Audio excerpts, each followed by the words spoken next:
Hi everyone, this is what happened to me when I got government housing part 42. So by the 10th of the 12th, 2016, the rubbish was accumulating in my side yard and it was really horrible. I could see or hear the respondent throwing more rubbish into my yard every day, and I still didn't know what was causing his anger towards me. When you look at it, he had assaulted me and gotten away with it, so you would have thought that he would have been happy with that. But he seemed so angry towards me. When I went out to collect my daughter from school, I could see him sitting in his minibus that he had now converted to a taco bus, pointing his mobile phone at me. I don't know if he was trying to antagonize me or what he was doing, but I crossed the road so I didn't have to walk past him, and this was another way that he was controlling my behaviour. The onus was always on me to keep away from him, and he seemed to want to keep me under surveillance or antagonize me all the time. That's when he wasn't assaulting me or damaging my property. At the time, I knew that he hated me and that he wanted to punish me for standing up to him and taking him to court. But now that I look back at it, it is implausible that someone could maintain that sort of interest in me when I wasn't fighting back. I never yelled back at him when he verbally abused me, although I wanted to. I didn't damage his property or drive a vehicle into him, but by the way he was behaving, you would have thought that I had. It seems to me that he was so arrogant and so entitled that he had to insist that he was allowed to assault me and damage my property, and it seemed to mean a lot to him that I should accept that fact. So on the 14th of the 12th, 2016, I had to dodge the respondent several times because he was hanging around in the car park of the block and he appeared to be waiting for me.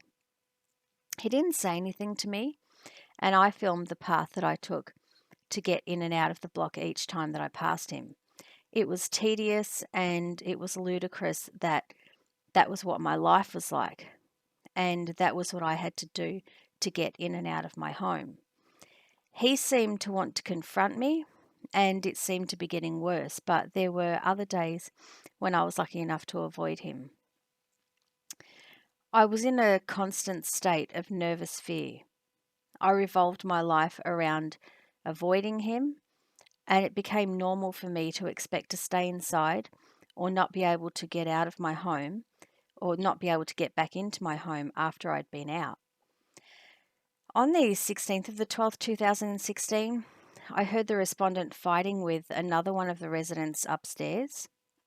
The respondent didn't just target me, he also targeted other people in the block.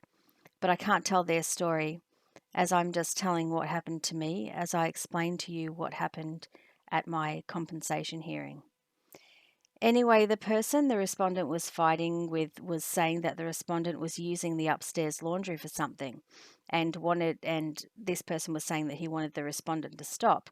And he also mentioned something about the respondent doing something with the hot water.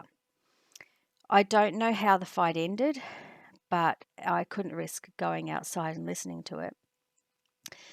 And I would have liked to have offered my support to that person, but I was too scared and I couldn't intervene in their fight because I knew the police wouldn't support me and I couldn't risk being charged again.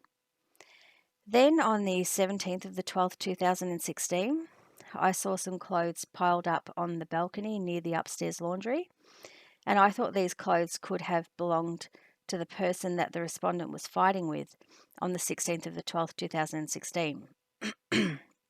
I don't know what it was with washing machines and laundries that the respondent had, but he seemed to have an issue with washing machines and laundries. I believe that the person was stopped from doing their washing, but I don't know why, and I don't know what happened after that. I just hope that that person was okay. I couldn't go upstairs to ask them because the respondent had an intervention order on me, and I couldn't breach it by going near his unit, by going upstairs to talk to the other person, and I couldn't risk my safety anyway.